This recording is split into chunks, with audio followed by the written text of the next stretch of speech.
جی طاہر صاحب، پھر میں خیال ہے دوسرے سے کا آغاز کرتے ہیں. پہلے سے کا اختتام آپ نے کیا تھا میت کے گھر میں کھانے کے اوپر. اور یہ مجھے معلوم ہے کہ میرے تایا تھے ڈاکٹر مشرف شہید صاحب، جن کو کشمیر میں شہید کیا گیا تھا. تو جب ان کا جنازہ نکلا تھا دہلی میں پہنچ گیا تھا اس لیے، تو وہ اتنا لمبا جنازہ تھا کہ کئی بانس باندھے گئے تھے کہ لوگ کہاں دے سکیں. بہت لمبا جنازہ، کئی شہروں سے لوگ آئے ہوئے تھے یہ. لیکن رات کو جب وقت ہوا کھانے کا، تو مجھے ابھی تک یاد ہے کہ محلے میں ایک گھر سے ایک پتلی دال، آلو کی بھجیا اور تھوڑی سی روٹی، اور جتنے لوگ گھر میں بیٹھے ہوئے تھے سب ان کے لیے یہ. اور شاید اس کا تھا خیال یہ کہ جب میت کے گھر میں لوگ کھانا کیسے پکائیں گے، اس خیال سے تھا. لیکن آج کل تو ہمیں سمجھ نہیں آتا ہے کہ وہ تو مطلب فوری طور پہ بلکہ لوگ، بعض لوگ تو وہ ہمارے کزن ہیں جو یہ کہتے ہیں کہ اتنی اچھی بریانی جیسے میت کی بریانی ہو. تو اس کو میں اس رسم کو ہم لوگ کو ختم کرنا چاہیے. اور یہ بڑی زیادتی کی بات ہے کہ آج کل تو ہر آدمی تو فوڈ پارٹنر سے منگواتا ہے کہ جو آئے وہ بھی گھر جا کے منگوا لیں گے. تو اس کو ڈسکریج کرنا چاہیے. اگر کھانا بچتا ہے نا میت گھر بچے تھے اتنی ہمارے چلے گا، آپ نہ کھائیں. کیا خیال ہے؟ بالکل میرا خیال تو یہی ہے کہ اصل میں چلیں پھر آگے چلتے ہیں. ابھی تو بہت ساری باتیں آپ سے کرنی ہے. بات تو اصل میں ایران کی ہونی ہے. ابھی وہ الگ باندھ کے رکھا ہے جو مال اچھا ہے. ایران کی باتیں ہوں گی آج. تو ذرا آگے بتائیے اپنی زندگی کا. کوئی شرارتی تھے کیسے تھے، یا بالکل ہی مولوی مسکین تھے بچپن میں؟ شرارتی تو میں تھا، تھوڑا بہت شرارت بھی کی ہے، لازمی کی ہوگی. لیکن یہ ایک بات ضرور ہے کہ میں ہمیشہ محلے میں، یہ بھی ایک اچھا واقعہ، دلچسپ واقعہ ہوگا کہ میں محلے میں ہمیشہ اگر میری کسی سے میری ہم عمر سے لڑائی ہو جاتی تھی تو میں ان سے پٹ کے ہی آتا تھا. ماشاءاللہ.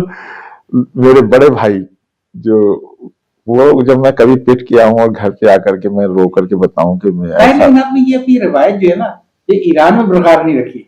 3 دفعہ وہاں سے آیا بغیر پٹے آ گیا. بات کریں گے. بالکل ایسا ہی. تو میں بتاؤں کہ بڑے بھائی میرے کو کہتے تھے دیکھو اگر تم آئندہ پٹ کے آئے نا میں تمہیں گھر میں ماروں گا، تم کیوں ہر دفعہ پٹ کے آ جاتے ہو. یہ سب واقعات ہوتے ہیں زندگی کے. ظاہر ہے کہ وہ آدمی اب سوچتا ہے تو وہ بڑے دلچسپ لگتے ہیں. اس ٹائم کی اپنے ہوتے ہیں چھوٹی چھوٹی خوشیاں، چھوٹی چھوٹی خوشیاں ہوتی ہیں. کوئی دور کے دوست، کوئی اسکول کے ساتھی یاد آتے ہیں کبھی؟ اسکول کے میرے کافی دوست تھے، جس میں ایک اطہر احمد صدیقی میرے بڑے اچھے دوستوں میں سے تھے. ان کے ساتھ میرا بڑا آنا جانا بھی میری فیملی کے ساتھ بھی تھا. اور تقریباً 6 سال پہلے ان کی ڈیتھ ہو گئی، اللہ ان کی مغفرت کرے. میرے بہت اچھے ساتھیوں میں سے تھے. جمعیت سے ان کا میرا تعلق بنا تھا، جمعیت کے حوالے سے. اور جمعیت العلماء اسلام کی بات کر رہے ہیں؟ نہیں تو کہیے نا اسلامی جمعیت طلبہ. اس ٹائم میں اسکول کالج کا وقت ہے، اسلامی جمعیت طلبہ سے میرا تعلق تھا. اس حوالے سے یحییٰ بھائی اور ہمارے ساتھیوں میں سے ہوا کرتے تھے. تو وہ بیچارے جو ہیں، میں اس لحاظ سے میرے ساتھ بہت زیادہ اٹیچ تھے کہ ان کا گھر لائک نہیں کرتا تھا جماعت اسلامی جمعیت طلبہ کو. اس معاملے میں وہ بیچارے گھر میں بڑے پٹتے تھے بہت پٹتے تھے. اور جب وہ بہت زیادہ پٹتے تھے اس کے بعد وہ پھر میرے گھر آ جاتے تھے، آ کر کے آپ کی پڑھائی کرنے وہ جو اپنے دکھڑا لے کر کے میرے ساتھ بیٹھتے تھے کہ آج ایسا ہو گیا ایسا ہو گیا. لیکن خیر انہوں نے بڑا ساتھ دیا، میرے ساتھ تھے. اللہ تعالیٰ کی مغفرت کے آخری ٹائم تک میرے دوستوں میں وہ شامل رہے. باقی بہت سارے دوست. اسکول کے اساتذہ کی بتائیں، کیسے اساتذہ ملے آپ کو؟ محلے کے پڑوسی بتائیں، کوئی اچھے پڑوسی جو ابھی تک یاد آتے ہوں. اساتذہ بہت اچھے اس وقت کے تھے. ظاہر سارے ہی اساتذہ، کسی کو بھی یہ نہیں کہ آج کے دور میں اور اس دور میں بڑا فرق ہے. اور شاید میں سمجھتا ہوں اس میں ایک بڑا فرق جو ہے نا، وہ اس وقت کے جو اساتذہ تھے ان کو یہ نہیں ایسا وہ تھا کہ جی ہم نے اس جو تعلیم دے رہے ہیں اس سے ہم نے پیسہ کمانا ہے، شاید یہ نہیں تھا تصور.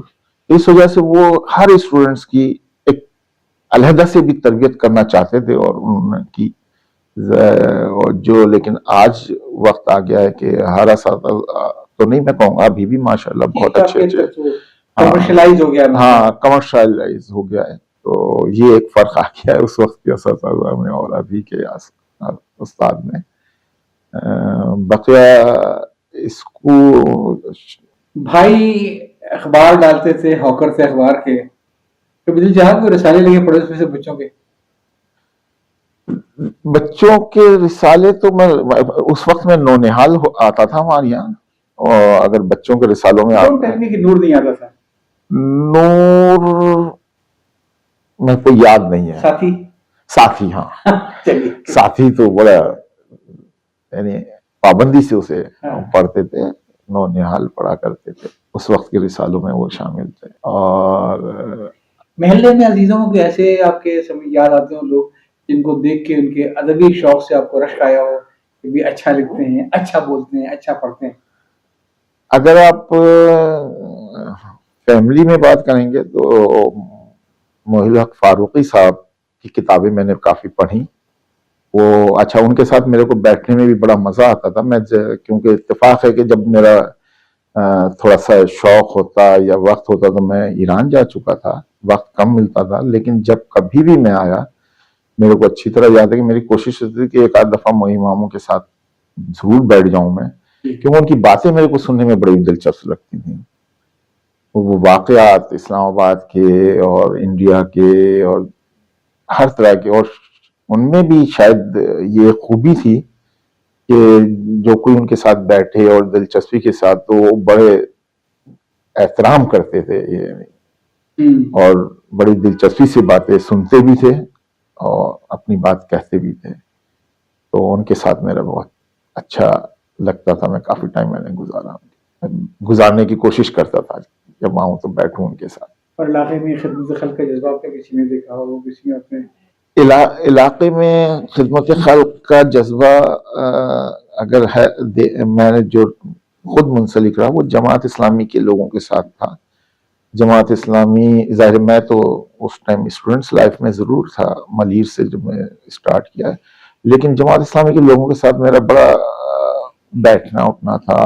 اسپیشلی بقرعید کے سیزن میں وہ قربانی کا ایک سلسلہ چلتا تھا, کھالے اکٹھی کرنے, انعام ملتا تھا, زیادہ نہیں تھا, پھر ایک چھوٹی سائیکل مل گئی, انعام ملتا تھا, اس میں سرٹیفکیٹ ملتا تھا ہمیں. تو اس قسم کے خدمت خلق کا ان کے ساتھ کہنے وہ بھی خدمت تھی, کام کیا.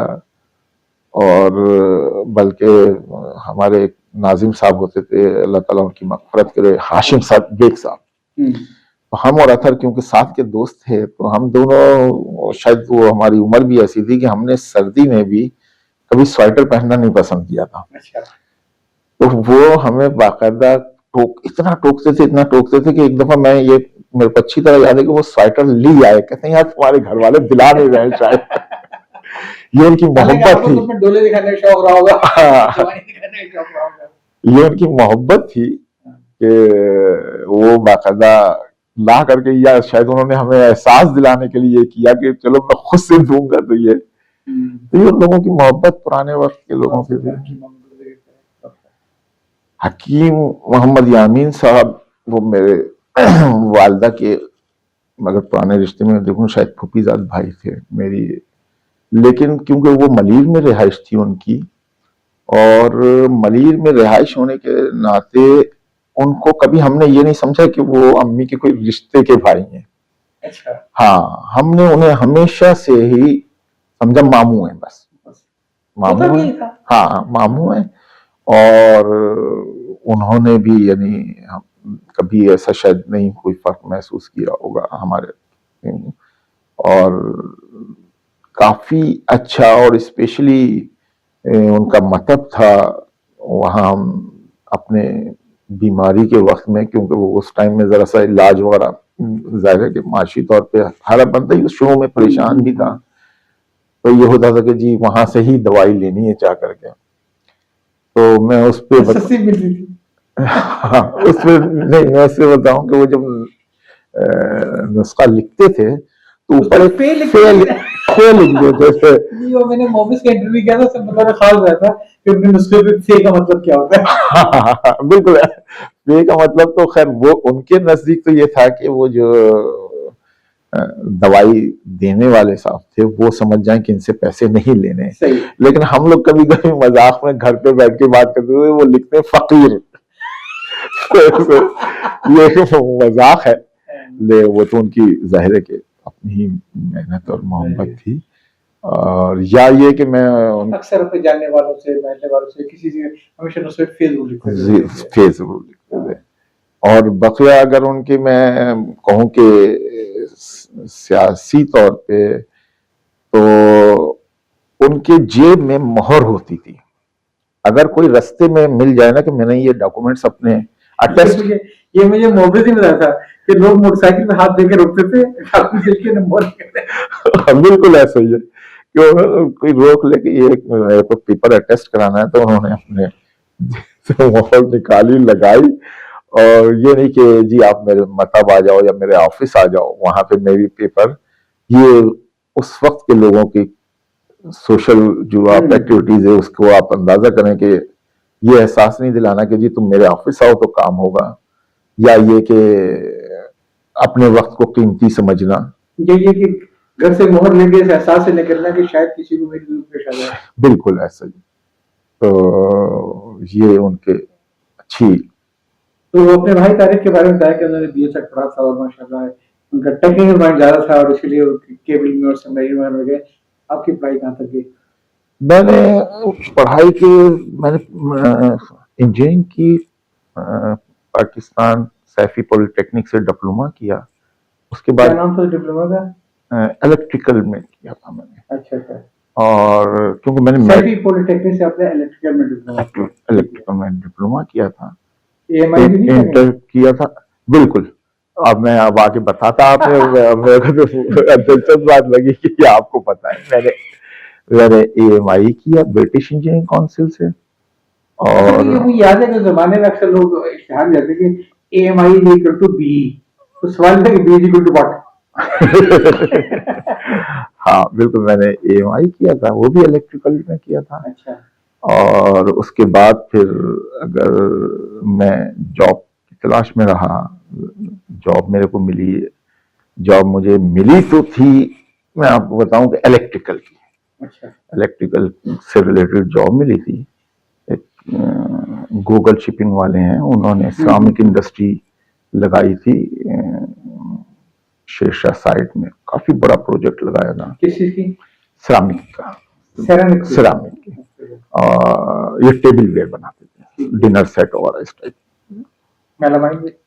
نہیں چینی.